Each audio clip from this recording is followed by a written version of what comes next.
Aloha everyone! It's Kalei out here, and thank you so much for joining us on this live stream. We're hoping this will be the first of many, and if there's anything that you folks want me to talk about, if you have any questions about anything pertaining to ukulele or my experiences over the years with this instrument, whether if it's going to be learning and developing different techniques, going on the road, touring, recording, let us know in the comments section, and we'll try to answer as much as we can. Feel free to share this link with any of your friends and family. This live stream is open for everybody, and we're very happy and excited to be able to talk story with you folks, and I hope that you enjoy this stream. And thank you once again for just joining us and making us part of your day. If you're tuning in from out of state or out of country, you're probably in a different time zone. So for those of you who have to get up a little bit earlier than usual, or if you're at home in the evening, please kick back and relax and enjoy.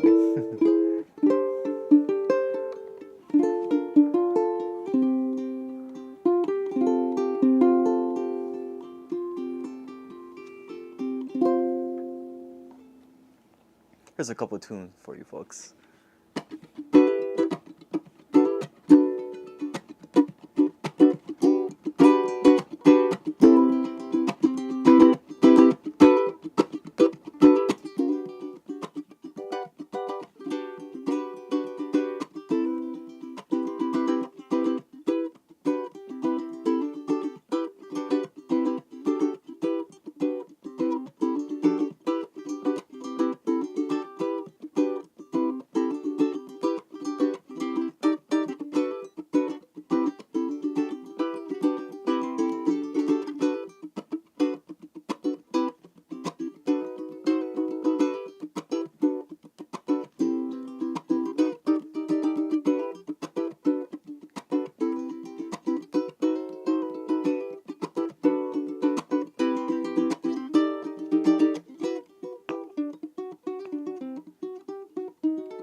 it's hitting the uke. Oh, okay. Yeah. Till then.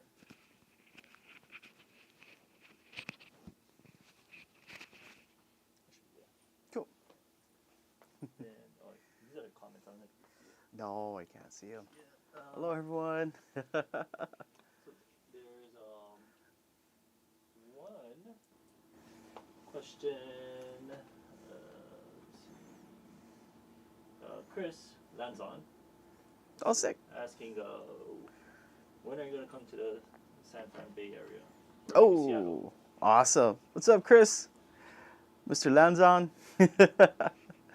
Thanks for tuning in. So Isaac was telling me you had a question asking when it would be the next time I'll be in the San Francisco area.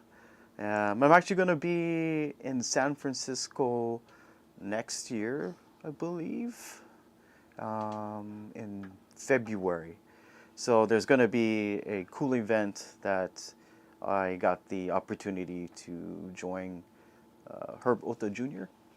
and a couple of our other fellow musicians from the islands who will be there doing a show. So I'm looking forward to that. But as far as the times and dates, stay tuned for that information. We're still working it out, but that'll probably be the next time I'll be in San Francisco area. So either I'll see you there, maybe NAMM, or if you visit Hawaii, come hang out with me and Corey. That's it for now.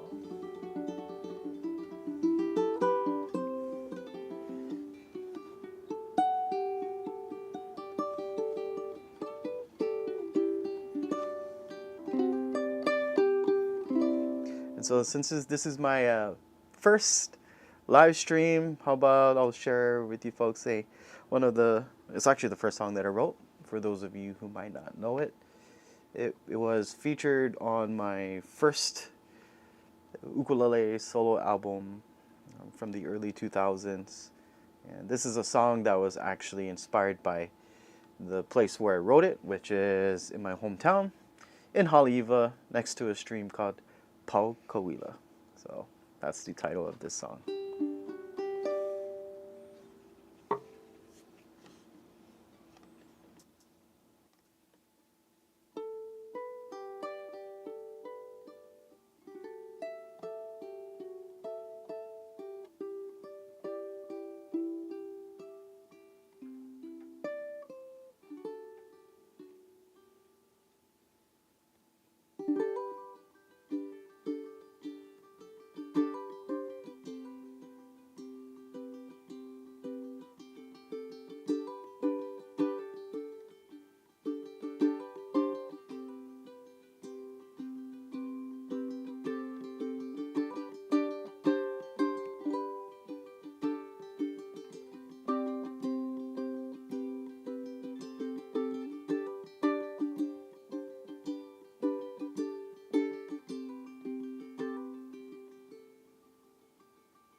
question from YouTube Steve.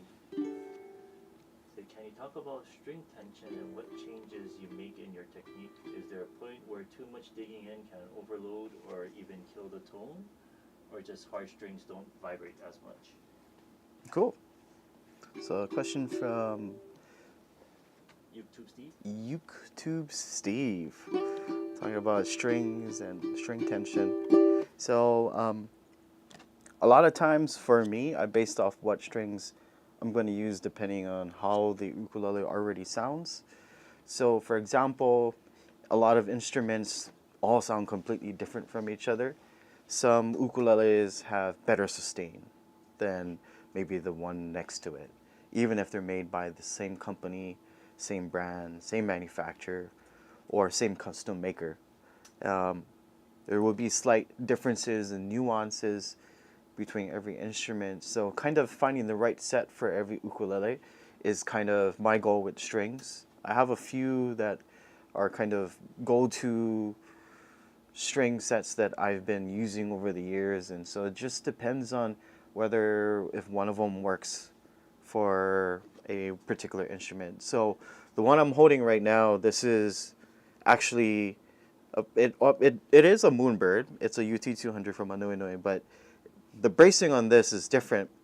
It was actually the prototype for the lattice bracing system that they used for their new bird models or bird ukuleles that came out just a couple of years ago. And so because of this bracing, it has a lot of volume. It projects really, really well. It has really nice, kind of like an even tone to it. So that's kind of like what I prefer in an instrument. And before I was using fluorocarbon strings. I was using Ukulele strings, the super high or hard tension. And that was great because it seems to me that that kind of pushes a little bit more volume out of most ukuleles. And so sometimes there's even more than one string set that sounds great. And I've tried some now gut strings. It didn't really work on this one, but it sounds really good on some of my other ukuleles. But currently what I've been using, because when I'm on tour or playing a 2-hour show or performing for a while, the hard tension sets can actually make it difficult for me to finish up my performance towards the end. So I went from super dense and hard tension fluorocarbon strings that gave me the sustain and the punch that I was looking for, back to the D'Addario nylon set. And what I'm using currently right now is not the ukulele set. It is the extra hard tension guitar, classical guitar, Pro Arte strings, and it has a little bit more tension to me than their standard ukulele EJ65T set, and it has a really nice balanced sound to it. They last quite a while too, so you'll notice that nylon strings seems to have a longer, I guess, playing time or playing life than fluorocarbon strings. My experience with fluorocarbon strings, you kind of tend to change them more frequently because of the difference in material. So nylon tends to stretch a little bit more. That's why it also takes longer for the strings to settle. So some of my preferences, if you want a really nice warm sound and you don't need a whole lot of extra sustain, if the instrument already naturally does that, D'Addario is perfect. If you want something that's going to make up for the lack of clarity, then go with the fluorocarbon set. Some of my favorites, of course, would be Ukulele. I've used the hard and soft tension. The most popular sets out there usually come from Worth. So if I have to choose a Worth set, usually I'll go with like the Worth BF, which stands for brown fat. So it's a slightly thicker gauge. It's a warmer set than the clear as well. And sometimes I really enjoy Pepe Romero strings. So that's kind of my take on strings and what I think about them and the benefits from them. If I'm on the road or I'm at a show and my strings really need to be changed right away, I would definitely throw on a fluorocarbon set, because after an hour of kind of trying to manually stretch them out by pulling on the string myself, then that really helps. And so and then so we have a few clips that we want to show you folks, and I want to show you what it's kind of like for me on tour. It's a lot of fun, and recently I've been lucky to have someone like Isaac to film and document some of our adventures while we are overseas. So let's take a quick visit to Korea. And this is a clip of me jamming with two of my really good friends. We have KJ and Minsuk. So check it out.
Thank you very much. All right. Hope you folks enjoyed that clip. That was taken last year in 2024 during summertime. And it was always great to be able to go back to Korea and perform for everyone. They're a great crowd, by the way. If you're wondering what it's like, being on stage in different countries with different cultures and different languages. And I've been traveling overseas for a while, so nowadays when I go to to these different countries or do all these shows and tours, it's almost like having a reunion with all of your friends that end up becoming more so like family than just fans and fellow ukulele players. So that's one of the best experiences that I've ever had. We got a question from a good friend, Martin, and Martin was asking, what are my go-to songs for low G, high G, and just sitting around jamming with friends. So typically when I arrange pieces or play songs, when I'm doing a show, I like to just bring one ukulele. And the reason why is because you don't really have to have too much time in between every song to kind of switch instruments. Although a lot of people do that, I prefer to just keep the momentum going. And so most of everything that I play is on a high G ukulele. But there are a lot of situations and moments where I find myself arranging a piece in a key and in a way where it can be appropriate for both low and high G tuning. And so one of the things that I like to do is when I'm playing a low G ukulele, which is a linear tuning, meaning that the top string is the lowest string and it gets higher as you work your way down to the first string on the bottom, there is some really cool harmony lines that I really love to do with the low G. And you can also, I guess you could say, put more focus on the bass notes. So you can do an actual walk down. Otherwise, on the high G, you're kind of mostly doing it on the C. But there are so much different things that you can do with these tunings. Like with the high G, this is why I really love it, is because I can constantly hit this top string and it's not going to overpower the rest of the notes in the chord or the line that I'm trying to play. So for example, just playing this little C harmony coming down. So all it is I'm starting over here on the 7th fret, and then I move down to the 5, and then 3rd fret, and then 2. So I can do stuff like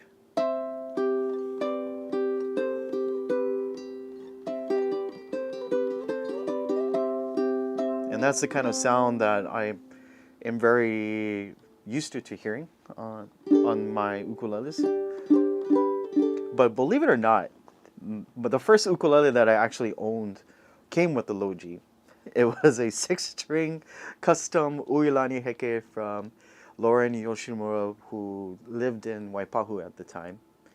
And he even told me, he said, you might want to get a 4-string because a lot of times people who end up playing fingerstyle would prefer something like 4 strings, but I thought a 6-string was super cool at the time.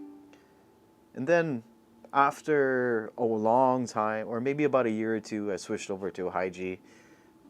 Mainly because a lot of the top ukulele players, or I guess you could say the pioneers at the time when I first started, a lot of them were playing re-entered tuning. So there was people like Jake, Troy Fernandez, Kelly Boy de Lima, just a whole bunch of them were playing high G.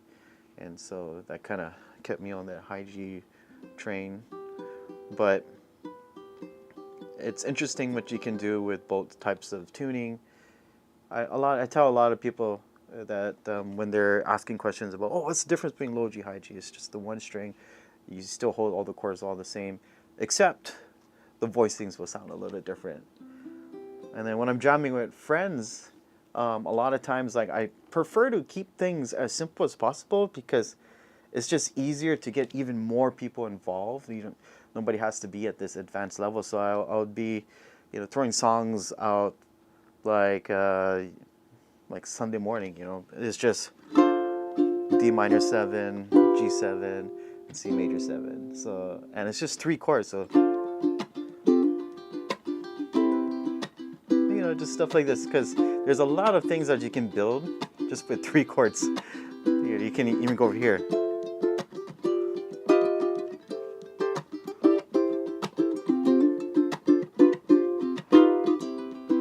And that's using 3 chords for the base of the song. So it allows me to have room to add a little bit more spice to it while keeping it simple enough for that even a beginner can jump in on the jam. They don't have to be intermediate or advanced. So those are the kind of songs that I like to play. Of course, there is the ukulele standards out there. Everybody loves to play body surf, wipeout, toccata, and those are great. The only thing is that when you're in a group setting, you have to play something that's gonna be appropriate for everybody who wants to jump in. And those are tough songs. They're not easy. They're very technical, very fast, and so when I play jams, I try to just make it as simple as possible. A lot of times when I jam with friends or people around a campfire, I would just tell them, okay, let's just play these 2 chords and let's see what we can make out of it. It can be as simple as an F suspended 9. It's really easy because you just need 1 finger here, and then you leave that finger there, and then you play a B flat major 7. So now all you're doing is just putting down your middle finger on the C string 2nd fret, ring finger on the G string 3rd fret. And then you can kind of choose what type of time signature. So the tempo of the song, or the time signature really determines what kind of feel. So time signature and tempo. So you could do it in 4/4.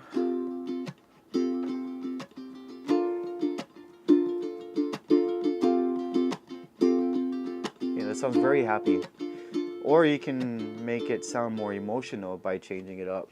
So you can play it in almost like a waltz beat, or even 6/8 instead of 3/4. So you can go.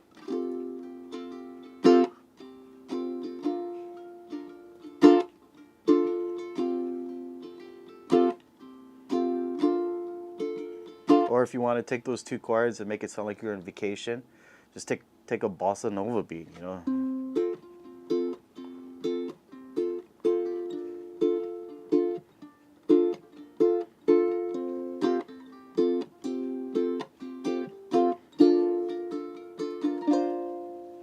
And that's pretty much what I prefer to do when I'm playing with friends. And hope that kind of answers some of your questions, Martin. I'll be seeing you, Martin, next, I guess you could say, in October in Australia. So looking forward to hanging out. We're going to be jamming and eating a lot of delicious food. So, and then, let's move on to another question. This is from Aline Kelly. Oh, what's up? How's it going? Good to see you. And she's asking about strategies that I use to improve my thumb technique. I get this question quite often, and it has a lot to do with, I guess you could say, how the technique actually works, because it wasn't something that someone taught me. I kind of had to figure it out myself and make adjustments to try and make it work. So when I'm playing lead lines or taking a solo, majority of the time I'm using my thumb, and I like the tone that I get from using it versus playing primarily with my pointer. So the nail on my pointer is very thin, so it doesn't sound as full as I would prefer it to. So here's the difference. So this is me using my pointer finger like a pick. So I'm using the back of my fingernail. And And all I'm doing is just kind of pinching it like this.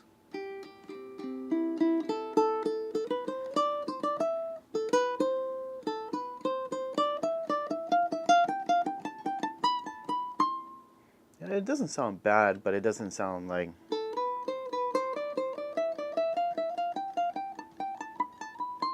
There's just more control with how these notes and the amount of tone, or how the tone sounds with my thumb.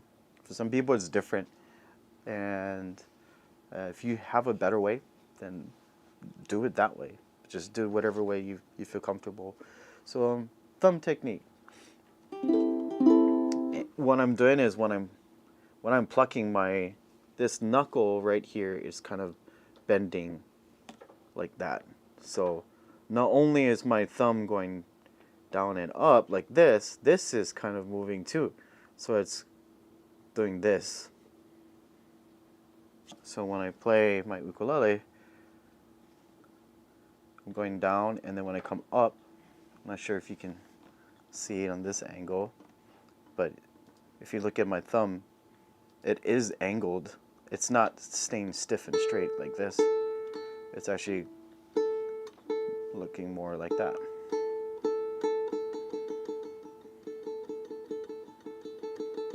And actually, the best way to practice this technique is not to just try and start shredding really fast, is to take it string by string. I found that practicing it on the A string was easier for me than playing it on any of the other. For one, it's the easiest string for me to get to. And then two, there's no string below it. So if you kind of mess up and your thumb goes a little bit too far past when you're plucking downwards, you're not going to hit another string below it. So that's kind of what I did. So I would go just open. Just an open string. I would watch my favorite television shows and just sit there on the couch for about a couple of hours while the show is going, and also during commercial breaks, and just do this. A lot of people think that, oh yeah, Kalei just like started doing that one day. No, it took about a year of me just doing this. So if you can do this in a few months, then that means you're actually learning it quicker than I did. It was also partially because I had to figure it out. And so that's kind of what I do. And if you don't want to hear any notes, you can just mute your strings, so that way it's not too loud. If you have people around you and you don't want to disturb them, this is a more subtle way of practicing that type of technique. And then we have another question from Chris Lanzon. So the question is, can you talk about how you went from playing covers to writing your own originals? How you approach writing, hearing the melody first, or chord progressions? That's a great question. To be honest, in the beginning, yes, you're going to be playing a lot of covers. But for some strange reason, after only playing for about 3 or 4 years, I got really interested in songwriting. And so I guess you could say from a very early stage of when I started playing, I was attempting to write songs, and I figured out how difficult and how hard it is really fast when I started writing songs. So basically, how I kind of broke out of covers. I actually never did break out of covers. I wouldn't say that songwriting kind of took over, but it was just my goal was to write music. And also, you have to learn covers because you learn structure, you learn different techniques and chord melodies, and it challenges yourself because you have something to practice. You learn a lot. And when you get into songwriting, it's kind of taking all of that, what you've already played. So the more music you play, the more covers you play, the more styles and ideas will influence your songwriting. And songwriting is very difficult. One is because you're trying to start with a blank canvas. And most of us, when we write songs, it's very common for it to sound like our influences. So for me, I was influenced by Jake, but I also had a lot of other teachers. So Jake was one of my inspirations. But my mentors when I was learning were old school players like Gordon Mark, Alfred Canopin, Benny Chong, Byron Yasui, and people like Brian Tolentino, and He's old. well, hopefully Uncle Brian didn't hear that. I didn't say it, but they're pretty much they pretty much set the foundation of my playing, and I would always go to them. Even to this day, I still ask them questions like, "How do you do this? Am I playing this correct? What should I not do after this chord?" The questions like that, it never ends. And so those guys were kind of the ones that kind of pushed me into a different direction than what most people my age were playing at the time, because there were so many cool hit songs when I first started playing ukulele, and those are actually the songs that are now considered ukulele standards. Like everybody at some point attempts one or two or three of those songs, or even as much as they can, whether if it's Body Surfing, Toccata, Bizzaloo, or Wipeout. I remember one of the hardest things that I tried to attempt after maybe 1 or 2 years of playing was trying to learn the solo for Kavika from the Kao Creative Boys album. That threw me for a loop. I just remember like, wow, this is hard. But at the same time, I didn't know that I was actually familiarizing myself with hearing different chord progressions, and it just expands your ideas. So when I started writing Pau Kawila, because that was actually the first song that I wrote, I actually spent a whole year and a half every day trying to piece together this song that I had no idea what it technically was going on. I didn't know what these some of these chords were even. It was basically just, I think this sounds good. And that's another thing too. A lot of people doubt themselves. Especially when it comes to being able to recognize what sounds good, what sounds correct, or what doesn't. And most times when you pick up something like, oh wow, this sounds cool, it really does. 90-something% of the time, it usually does sound good. But what I did was I kind of took it to all of my teachers at the time and got feedback from every single one of them. And then I would take all that constructive criticism and kind of change it up a little bit. So that song pretty much evolved over the years. Like for example, when I first wrote it, the first chord is going to be G for the main line. So it goes, I was doing this G all the way up here, which is 0775.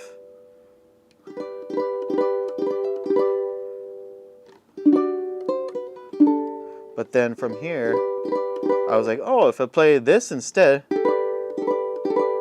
I'm actually spreading the notes out just a tiny bit more. And those are just real subtle things that continues to change the way you play something. The longer you play it, the more it evolves or grows with you as the songwriter or the player. And I think writing music is awesome. For one, a lot of times people want to get into improvising. I get that question all the time. How do I improvise? How do I get better at soloing? And I've done workshops and retreats in the past where I basically would just tell them, try to write music. And the reason why is because you have to come up with something on the spot, but it's also something that you can play by yourself. When you're improvising, you need some sort of rhythm most times. Like if you're learning in the beginning, it's really, really important to have some sort of -1 track or jam track on one of the YouTube videos, or having someone accompany you, and then you can kind of figure it out. But with songwriting, you're writing a piece that's basically all up to you in terms of where it goes, how it sounds, how fast it is. So you're thinking of all these things already, versus just thinking of, I'm going to play this line. You know, you're adding structure, and I think that's an awesome thing. If you're gonna write something, try to write something with the least amount of chords you can think of. I made the mistake of trying to throw in as much as I could in my first song, and that's why it took me over a year to finish. Went through so many versions, so many times I'd be thinking, "Oh yeah, this is the one," and but it wasn't. I actually added even more structure to the song when I was in the studio recording the album, because you have a producer. We also had Mike Grande handling, you know, a lot of like the engineering work, and then Robert Shinoda handled a lot of the arrangements for all the other instruments. So when you get someone else's feedback on your original pieces, that's some of the best things you can do. Even if you might not agree totally with what they're saying about the direction you're going to, or maybe you should play a different style, maybe you should play it like this. That's just kind of what they have in their head, and they're sharing. And so I think it's a great thing. So songwriting is one way to get better at improvising, getting into improvising. And so give that a try. Also, arranging is another thing too. So doing covers. A lot of us tend to learn songs and play it exactly like how it was taught to us. But try to adventure outside of that. If someone's telling you that you should be playing a G major at this part of the song, well, maybe try and change it up. You know, play an E minor 7 or a G major 7. One of the people that always told me that was Brian Tolentino. He never plays everything the same way on the next round, which is pretty stinking awesome. And he can teach you how to play the same lines in I don't know, 50 different ways. I don't know how he comes up with all these we call them boogeyman chords. And then so this next clip is something that we recorded for my Patreon channel. And for those of you who are just tuning in, thank you so much for joining us on this live stream. This is going to be the first of many. If you have any questions, let us know in the comments. We'll be doing Q&A throughout this whole entire video.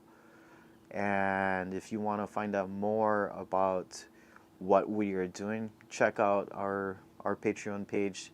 We'll be doing videos of my tours, concerts, tips and tricks, tutorials, even some where we're just kind of walking around, hanging out, showing you guys around the island here on Oahu.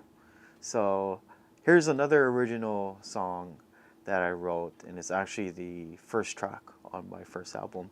This is a song called Flow. So check it out.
Hope you folks enjoyed that little clip. That was a lot of fun to record.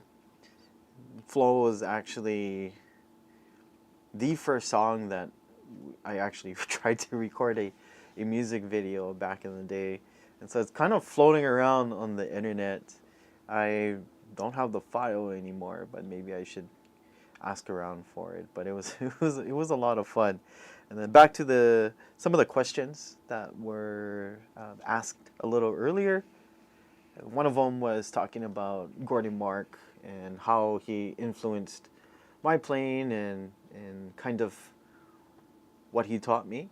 And I have to say that he probably really taught me how to play with more emotion out of all my instructors or teachers and mentors, because he was probably one of the most challenging teachers I've had. So at the time, I was playing ukulele for about 5 years, and a lot of people ask me, "So how did you meet all these people?" Like, I was very extremely lucky, but what I would do at that time, there wasn't a whole lot of ukulele events happening. So most times when there would be some sort of workshop, you would have a lot of these legends there teaching and sharing their knowledge with all of the students. And I was lucky to have met him at a workshop all the way in Kaneohe at Windward Community College. And I remember him teaching a class. And it was interesting because I found out a lot about these amazing players and instructors by watching some of their performances on TV. So on PBS, there was this special called The Art of Solo Ukulele. And so if any of you who haven't seen it, you might want to check it out. You'll see a young version of all of all of my mentors. You see Jake. You probably might not recognize him if you haven't seen him in his early years, right after Pure Heart, when he went solo. And I remember seeing Gordon Mark playing. I was like, "Whoa, this guy plays different from every single person I've ever seen." And so, back to my story about him being one of the most influential and also one of the most difficult instructors I've ever had to learn from. He would teach me a song during that week's lesson, and he would try to teach me the whole thing, and it's like 4 or 5 pages long. And so I'm there. I didn't know how to read music or anything. I was just learning music theory, and then so he would just show me all these crazy arrangements, and then I would try to learn it. So I go home and I practice every single day for hours and hours and hours at a time. And then the next week I show up for class and we go through what he taught me the previous week. And then he's like, "Okay, all right. So here is another version. So in 6 weeks I learned the song 6 different ways." And then he tells me, "Oh, now you have 6 different ways of playing this song. Why don't you take all your favorite parts, techniques, or harmony lines, and just put it together and create your own?" So I did. I tried. And then after that, then he would really critique me on how it really felt and how it was playing. He'd literally tell me, "You're rushing it." Or he would tell me, "All right, be more dynamic. Okay, quiet it down." This push and pull kind of feel. And a lot of times you'll hear that in classical music. And that's kind of a big background of how he plays. And he was one of the few people who always had to free flow it. Nothing was really ever, perfectly on beat, like sounding like a human metronome. And that was what made him truly unique. A lot of my technique came from him, especially when you look at me doing stuff like so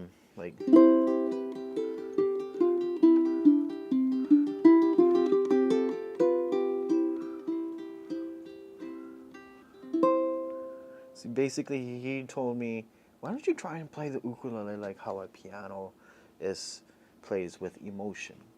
And so I started kind of listening to solo piano music. And that's kind of where I got this different, I guess you could say, flow or way of expressing myself through a song, was really paying attention to how soft and how loud they get, and how in some places they would start playing the melody a little late in the count, so that they could kind of speed it up and then ends on beat when they're supposed to during the chord changes. And I thought that was cool. And that's something I still practice to this day. And so that is basically what Gordon Mark taught me. I learned music theory from Byron Yasui. Benny Chong taught me a lot about arrangements, chord melody, and he's another very big music buff too, because everything that he teaches you, he's explaining it to you in music theory. So the kind of questions they would ask me, I'll share one of them with you, which might throw a lot of you for a big, loop. But he would tell me, okay, now hold a chord. So I'll be like, okay, all right. I'm playing a C6 or A minor 7. So this one is 2 4 3 3. And then he would tell me, okay, so if he would just point to my string and ask me, so if that was in the root, meaning, that's going to be the base of the chord, what is the chord name? I was just like, wait, what? This is a C6 or A minor 7? He goes, no. It's a C6 or A minor 7 because, C or A would be in the bass. I was like, oh, okay. So what if the bass player is playing the E? I was just like, And it's pretty interesting because the type of ideas that you end up getting if you approach it in that sort of way. So this could also be a F major 7 without the roof. So this is or it could be it could be something almost like an E minor 7, because the only difference would be. So it's really, really interesting, and I'm glad I got asked those questions. You have to think outside of the box. If you want to do something different, then try and do something you've never done before, whether or not it is your cup of jam. Just try it out. If you like something, who knows? I've tried a whole bunch of songs and figured out that I actually enjoy certain styles and playing in different keys. But one of the dreaded keys on ukulele is E major. Almost every single ukulele player does not like playing in E major. Why? Because most of the notes that we have in our open strings aren't in that scale or key. And also E major is one of the more difficult song or chords for people to play in the beginning. So here's a really neat tip. So if you want to play an E major, instead of going textbook style, where a lot of times your chord chart would tell you to kind of like half bar the whole top 3 strings and then put your finger on the A string 2nd fret, I recommend not doing that.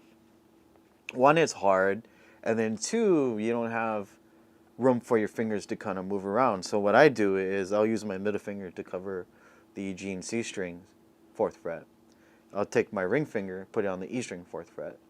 Then I put my pointer finger down on the A string 2nd fret. Now, why do I do this? 1, it's easier for me, and also 2, this finger can move around.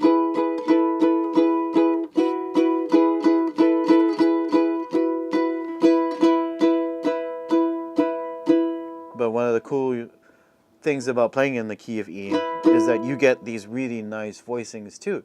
So instead of just playing your regular A, I put my pinky down on the A string, 4th fret, and then I would take this whole thing and slide it up 2 frets. So 1, 2. So this is a really beautiful way of playing, almost like a B. So you have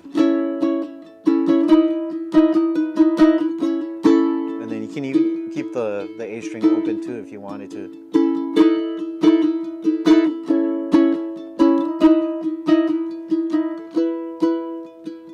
And then now I'm holding the E major with the E string being open. So E is open right now. Or you could even do stuff like leave your middle finger there on the G and C 4th fret and just extend your pinky here. Leave the E open and you're just adding an octave E on the A string 7th fret.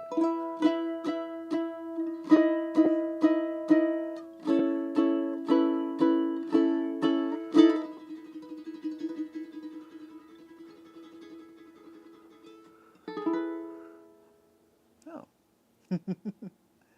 It's little.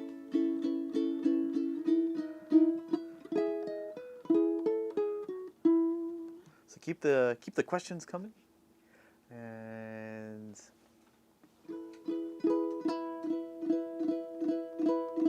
we'll try to get to them as much as we can.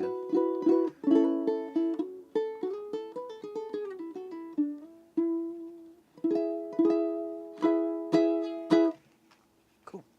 All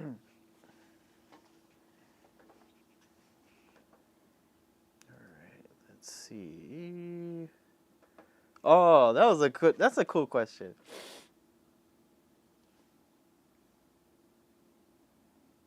So we have a question from one of our friends, Genevieve. She was asking, if you weren't a ukulele player, what would you do as a profession? So what would I do if I wasn't playing the ukulele? Well, a lot of people didn't know that before I played the ukulele, I was really heavily into baseball. And that time, that was my dream to get into the major league. But I'm kind of glad I did it because now I get to play this awesome instrument and share it with others. I don't have to be in a stadium or anything like that. It's one of those things that brings joy to people, and in one of the most simplest ways, which is just playing and having fun. But if I didn't get the chance to do either, I probably would have been in some sort of trade, maybe trade school. My family has a lot of people that are in trades: mechanics, masons, carpenters, electrical engineers, which is awesome. So I probably would have went in some sort of direction like that, or maybe get into culinary. I love food. I love to eat, as you can see.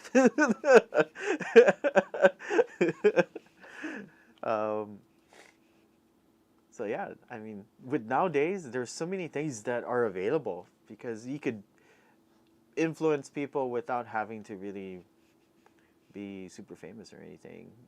There's a lot of people that do vlogs and travel for all kinds of experiences, whether if they're explaining or showing or showcasing different cultures and places to visit. I think that's really awesome. That would probably be one of my dream jobs if I wasn't playing ukulele, would be someone that can travel and make a living off of that. I think that's probably something I would have attempted to do.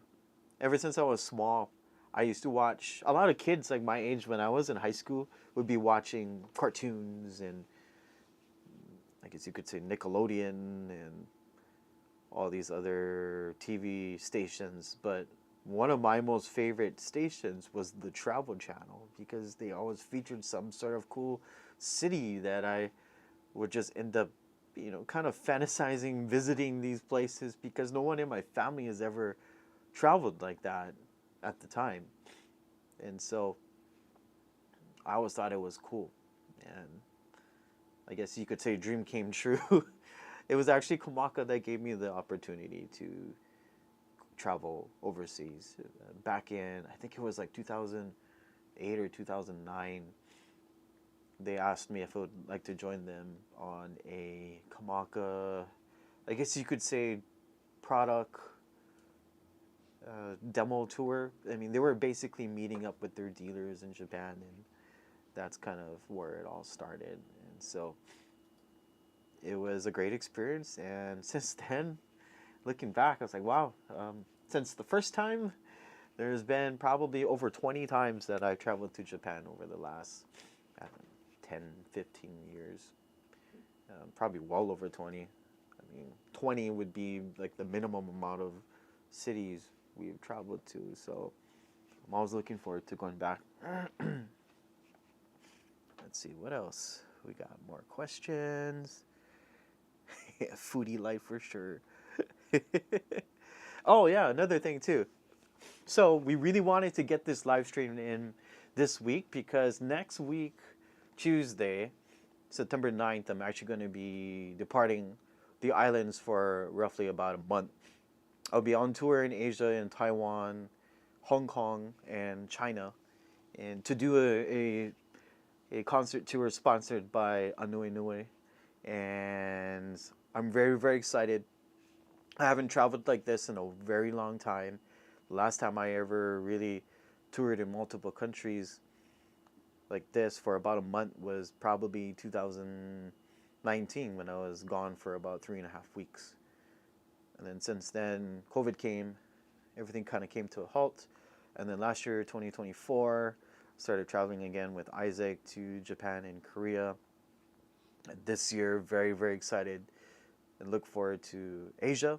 And then when that tour is finished, I'll be home for roughly about a week and a half and then flying out to do a retreat with Mika Kane and Matt Dahlberg in Australia. So I'm very excited and looking forward for that too. And so, oh yes, YouTube Steve, this hour is flying by. It has. Actually, we thought that we would probably only need 45 minutes, but we're kind of going on like almost an hour and a half already. So, but if you got any more questions, just let us know. And then also, if you haven't already checked out our Patreon page, check that out too. If you're liking what type of content we are showing you folks on this live stream, or even topics for us to consider talking about during any future discussions, please let us know. And there's just so many cool stuff that we want to talk about. It's just kind of organizing it and making sure that everything is catered to all of you. So if you have any ideas about what you would like us to showcase, record, or just post, let us know. And we would love to hear your feedback, and it would be a lot of fun to be able to incorporate some of your ideas in these videos.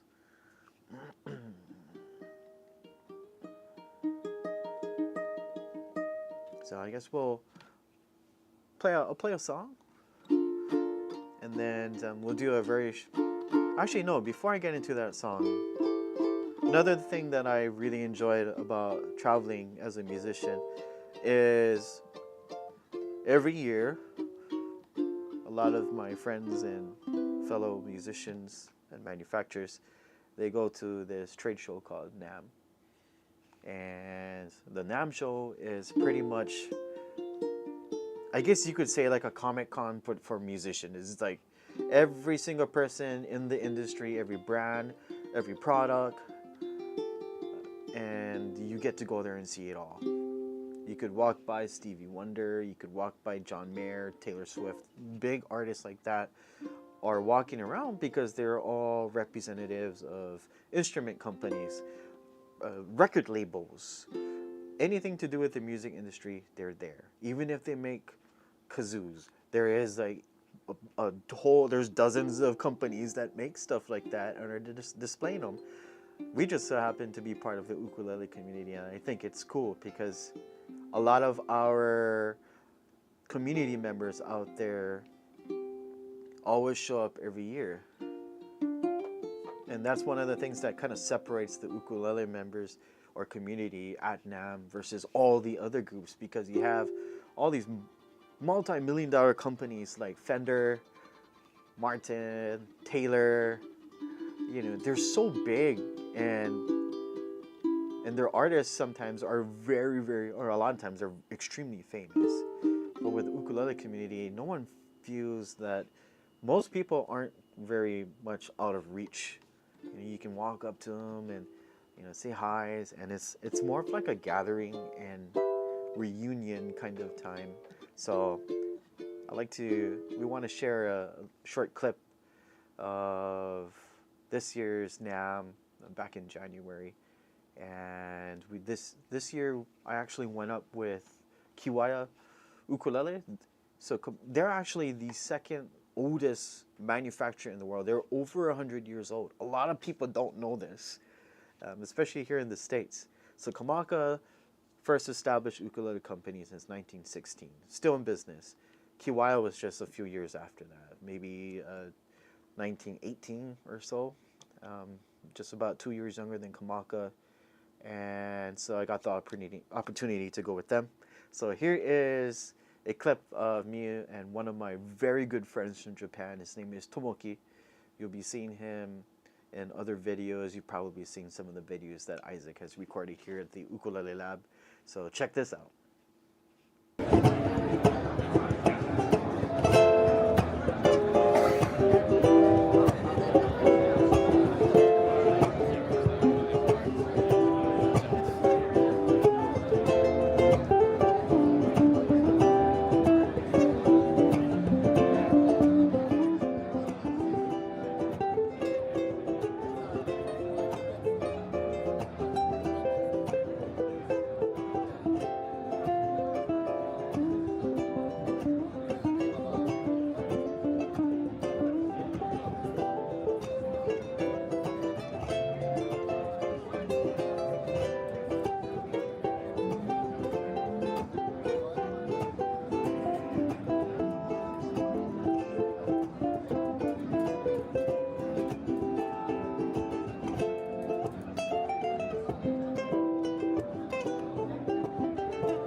All right, hope you folks enjoyed that clip.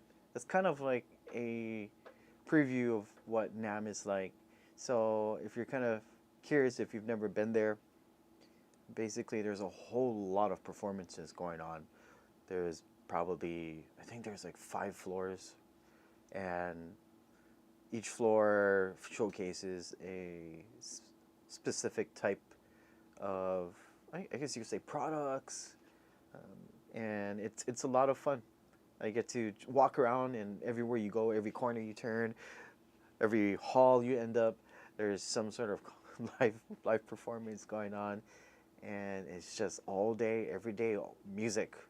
And if you love music, like how I do, or some of our other friends, you would thoroughly enjoy that type of event. So I want to thank all of you for joining us for our very first live stream, and we hope to be back with another one very, very soon.